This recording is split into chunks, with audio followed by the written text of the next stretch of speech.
Ambassador Ford, Diplomatic Mission to Kepler-1649c by Joseph N. Wdowski, Unexpected Visitor.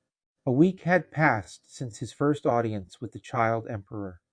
It seemed like a long week not hearing from the imperial court, not only because the days on Kepler-1649c were 2.5 hours longer than an Earth day, but because he felt he was failing in his first assignment as an ambassador. Randolph Scott entered his office. Randolph was even younger than Ford and clearly looked as if he had just graduated from university. He was tall with reddish hair and was attempting to grow a beard. Ford, who loved old Western films, would tease Scott from time to time for having the same name as the Hollywood movie star from the 20th century. His assistant Scott also had the tall glass of water cowboy appeal to him. His personality, though, was very different. He was not the rough independent frontiersman of the old Hollywood westerns. His Randolph Scott was a paper pusher. His Randolph Scott earned his master's from the Kennedy School at Harvard. His Randolph Scott knew how to memorize and regurgitate onto exam papers just what the ivory tower academics wanted. Scott, being a fourth-generation alumni of Harvard, did not hurt his landing a slot in the prestigious university. He was the sixth generation of Scotts to work for the U.S. State Department. Thomas Ford's personality and background was very different than Scott's. Ford was a political appointee. He was an old high school friend of the newly elected president. He had not been involved with President Ogg's campaign, yet the president still approached him to take this assignment. It was a position many career politicians and political donators jockeyed to obtain. Of all the worlds Earth had discovered and colonized so far, Kepler-1649c was the only other world to have sentient alien lives on it. The deep space exploration ship USS Magellan picked up Galgar transmissions 100 light-years out from their world. The Magellan, not equipped with the newest faster-than-light engines, took 4 additional months to reach Kepler-1649c from their position of 100 light-years out. Earth had been sending out radio signals for over 250 years. Until the deep exploration of the USS Magellan 10 years ago, neither civilization was aware of the other. Ambassador Ford was a lieutenant aboard the USS Magellan. He, along with his captain and senior officers, were the first humans to make contact with an alien civilization. Their return trip to Earth took the Magellan a year. By the time of their return, Ford was one of the leading experts of the Galgars due to his interest in learning their iconic language. 10 years later, Ford finally returned as the ambassador to their world with his one assistant. Nearly a year younger than President Ah, he was the youngest ambassador in the American Foreign Service and with the most desired position in diplomatic history, the first ambassador to an alien world. Ambassador Ford, one of the ladies of court are here to see you. Scott announced as an attractive Galgar courtesan entered. She was flanked by 2 very serious imperial guards. Revealing only her cat-like eyes, she held a fan up to her face. He recognized the character of Fire on the Fan, representing one of the 12 noble houses. I hope I am not disturbing you. She spoke in nearly perfect English. Ford, stunned by her master of his language, stood up. No, not at all, lady. Lady Gwengara, she answered him, of the noble house of Grigor. She turned to her escorts and grunted at them. The 2 bowed their heads and removed themselves from the room. She then turned her attention to Scott, batting her eyes. As lovely as you are, would you please give us a moment? Scott looked at Ford for direction. Ford nodded to him to do as she requested. If you need anything, I will be right outside. He went towards the office door. Do you mind bringing us a cup of your Earth tea? She turned to Scott before he closed the door behind him. Ford gestured to the armchair opposite his desk. Please sit, Lady Gwengara. Her eyes smiled at him as she sat. Thank you, Ambassador Ford. Taking his seat behind his desk, he nervously folded his hands on the desk. He was memorized by her alien eyes and her nearly perfect English. I have to admit I am surprised. I thought only Minister Golok had learned our tongue." Before she answered, Scott entered with a silver tray.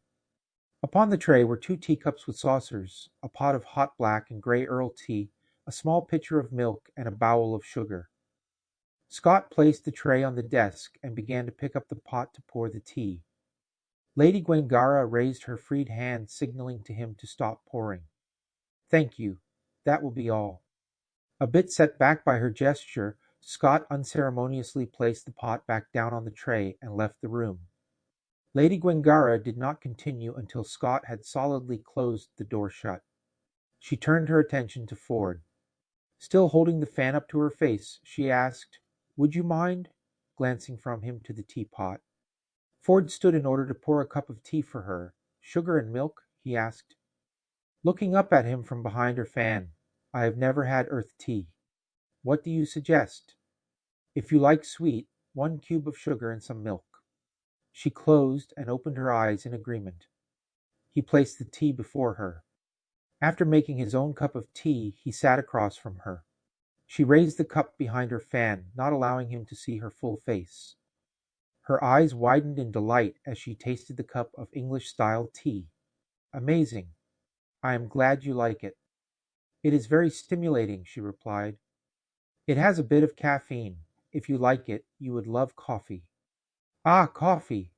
I noticed it often mentioned in your entertainment visuals."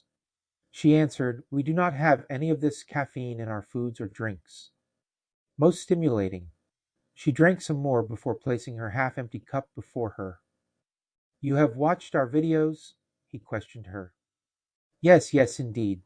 Your first contact mission left us some of your entertainment visuals. It is how I learned your language. For the past 10 years, I have enjoyed your entertainments. I have watched all of them many times." She explained before finishing her cup of tea. "May I have some more, please?" She placed her empty cup down. "Of course." He stood to serve her again. "Oh, and one more sugar, please. I like sweet." Her eyes were more alert and lovelier after having had the tea. "I am very happy you are enjoying the tea." He served her and sat back down, still drinking his first cup. "I could make copies of more of our entertainment videos for you, if you like. Do you have a favorite genre?" "I loved your romantic love stories." "Most intriguing." She looked him directly into his eyes. "Can your women truly choose who they mate with, and is it true their husbands would have only them as their single wives?" Remembering his brief audience with the Emperor, Ford asked her, "You were the one that whispered into the Emperor's ear, yes?" "Yes, I wanted to know if the videos you left were really true," she confirmed. "It was not always. In the past, and in most human cultures, marriages were usually arranged by their families.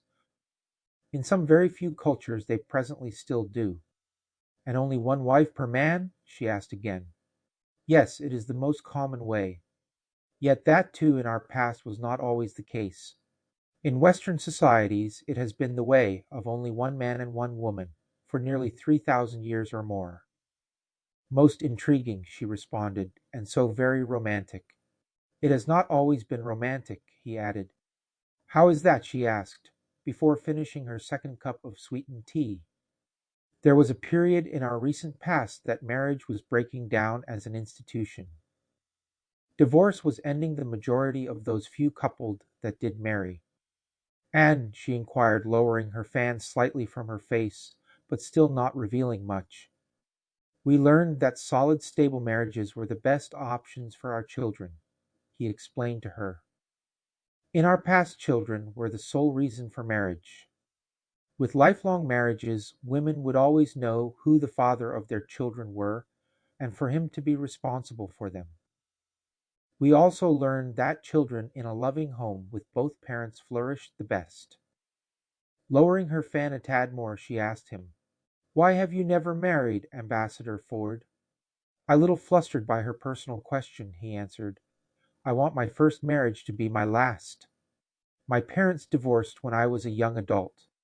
They thought by ending their union when I was a man, it would be okay. It wasn't. Even as an adult, if your parents separate, it does affect you emotionally. It did me. "So you are a romantic," she stated. He looked her in the eyes. "Yes, I guess I am, Lady Gwengarra." Her eyes smiled again, most intriguing.